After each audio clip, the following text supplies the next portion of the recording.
Yeah, so the DHB were really good. So we went up to Te Rapa, and so our manager Joe and Nurse Lee Kelly went up there. They watched the process at Te Rapa, and then the DHB sent a nurse for our first day for drying up. And I think that was really good just to settle people's kind of nerves, because it's a different thing and it's freighted with all this additional layers, but it's still a vaccination, and that's what primary care does really well. And I think the visit to Te Rapa was watching the huge, big organisation, but actually taking the principles out of that and just seeing how you can make it work practically, maintaining quality and safety, but it's very doable in primary care.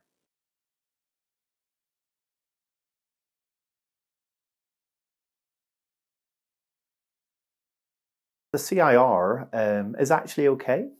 So it's another system, and why did they build another system? Well, they did, and there are reasons, I think, in terms of holding the information securely. But it's okay. Again, I think in primary care we're adaptable, and so you can throw a system at us, and actually it's okay. So it has been a bit more admin time. So there is a bit of administrative time required to organise and book everybody. But the CIR actually walks you through the process quite nicely, and it's really good if the waiting room's got 20 people in it, or even 12 people. It automatically lets you know when they're ready to go. So it's got some benefits, I would say.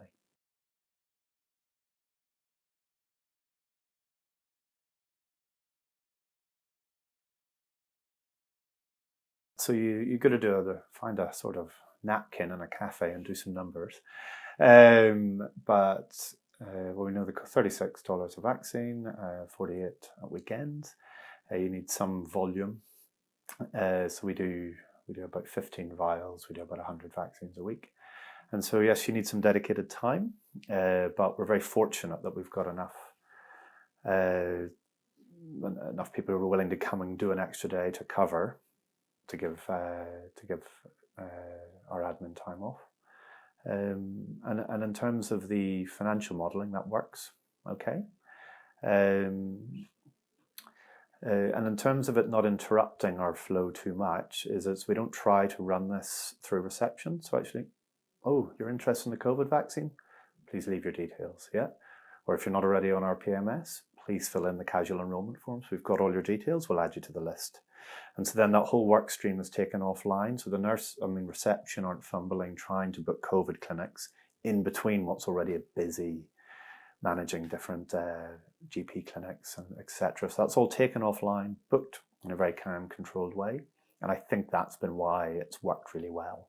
As we've embedded it in the practice, but it's running as a slightly separate and well-managed work stream. And yeah, so it's embedded, but it's still a distinct clinic that we're running.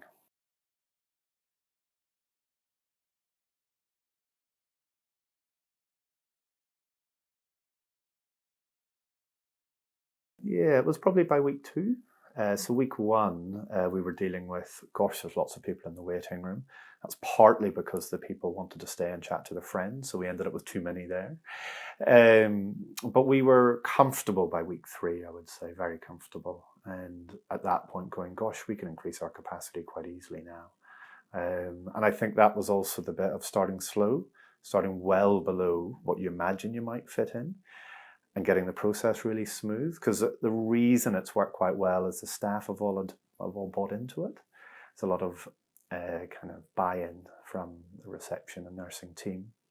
Partly that's because they're doing something great for the community. And it's also, they've had a lot of control in the design of it. And, and I think that's why it's worked well. Yeah.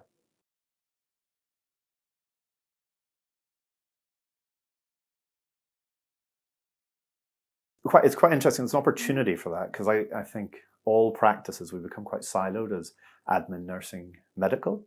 And so that's the other bit, is it's walking idealist here, but it's potentially an opportunity to go, okay, how do we do this as a team? Here's the project. How do we project manage this?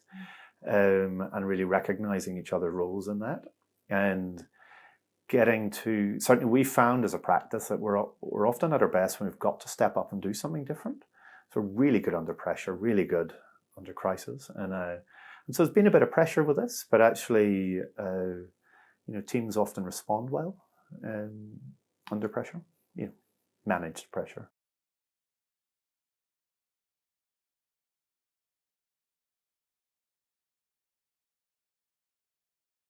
Yes, we've very clearly targeted the rest home, the retirement village, and when we ran the query build for Group Pacific Māori, Group 2.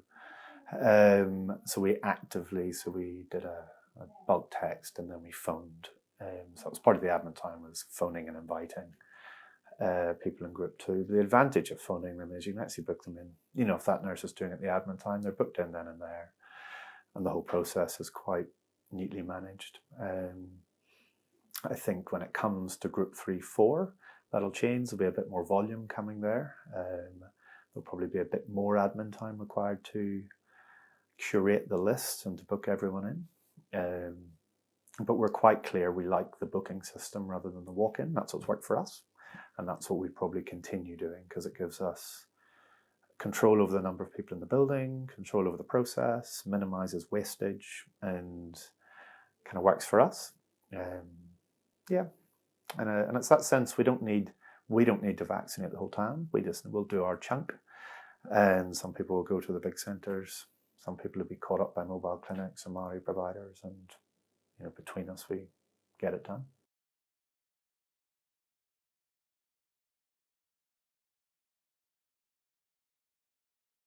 So if we zoom out, so the bigger worry is that we get vaccine hesitancy and vaccine refusal. So that's the big worry. And so if there's clamouring interest, that is a good thing. And then it's how we manage that so people know they're going to get it. And again, I'm going to see if our system of, great, do you want a COVID vaccine? We'll put you on our list. We'll get in touch. And see if that's enough to absorb that, because there'll be the ones at the front of the queue, they'll get on the list. And hopefully that's enough to manage that. If it's not, we'll regroup and rethink and let you know. I don't know, but the reality is they have other options. Gosh, I'm really sorry that's not quick enough for you. Maybe you need to go to one of the big vaccination centres in Hamilton. And I think some of those patients can vote with their feet and go to one of those centres. They have choice. And so we'll have our process, and patients are free to choose to use another provider if they want. And I think that's okay.